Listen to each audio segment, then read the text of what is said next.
Welcome with the detective boy where puzzles meet passion. मुझसे जुड़िए एक ब्रेन टीजिंग चैलेंजेस और थ्रिलिंग एडवेंचर्स की यात्रा पर। तैयार हो जाइए अपने प्रॉब्लम सॉल्विंग स्किल्स को अनलॉक करने के लिए और अपने अंदर के पजल मास्टर को जगाने के लिए। आइए साथ में सॉल्व करते हैं, सीखते हैं और मजा करते हैं। Let's solve, learn and have fun together. हम पहले अपने साथी के बारे में भी जान लेते हैं, जिसकी कहानी बहुत ही रोमांचक होने वाली है। ये कहानी है एक लड़के की जिसकी उम्र तकरीबन 19 साल की है, जिसका दिमाग चीते से तेज भागता है और नजर जैसे किसी चील की हो। रोज की तरह आज भी ये लड़का घूमने और शांति के लिए जंगल की तरफ चला गया, जहां उसे बहुत ही शांति मिलती है। उसे उस जंगल में घूमना अच्छा लगता था। थोड़ी दूर जाने के बाद उसने देखा कि एक पेड़ है जिसमें उसका नाम लिखा होता है। उसे देख के हमारा डिटेक्टिव बॉय थोड़ा शॉक हो गया। जब वो उस पेड़ के पास गया तो उसे एक नोट मिला, जो कि एक खुफिया टीम की ओर से था। उसमें लिखा था, जिस तरह तुम अपने गांव की प्रॉब्लम को सुलझाते हो, हमें बहुत पसंद है। हम तुम्हारे ऊपर नजर रख रहे हैं काफी लंबे टाइम से। हम चाहते हैं कि आप हमारे लिए काम करें।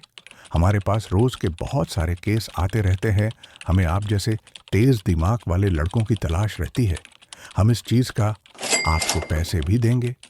ये सब देख के हमारे डिटेक्टिव बॉय को एक काम मिल जाता है और वो उससे बहुत खुश था। उसने उस टीम को ज्वाइन भी कर लिया। अब हम अपने डिटेक्टिव बॉय के साथ साथ बहुत सारे केसेस सॉल्व करेंगे। तो शुरू करते हैं। सबसे पहले हमारे डिटेक्टिव बॉय के पास केस आया। Case number 1। एक शांत पहाड़ी इलाके में स्थित एक बड़े बंगले में एक पार्टी चल रही थी। इस पार्टी में 5 लोग थे।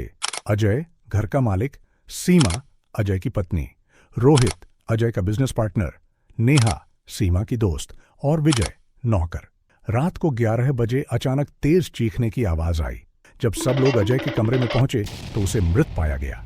उसकी छाती पर चाकू से वार किया गया था। हमारे डिटेक्टिव बॉय को तुरंत इस केस को सुलझाने के लिए भेजा गया और उसने इस मामले की जांच शुरू कर दी।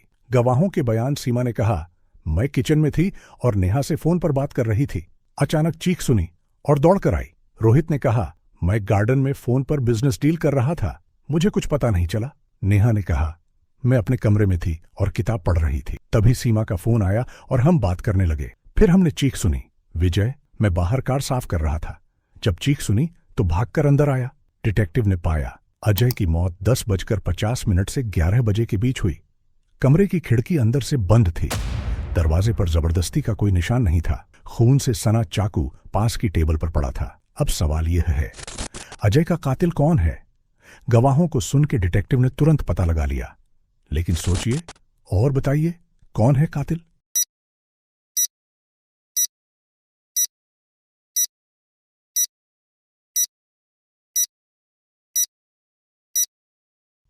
उत्तर गौर से देखिए। नेहा ने कहा कि वह अपने कमरे में किताब पढ़ रही थी, लेकिन सीमा से फोन पर बात भी कर रही थी। यह कैसे हो सकता है कि एक ही बंगले में रहते हुए कोई फोन से बातें करे? इससे साबित होता है कि नेहा और सीमा झूठ बोल रही थी।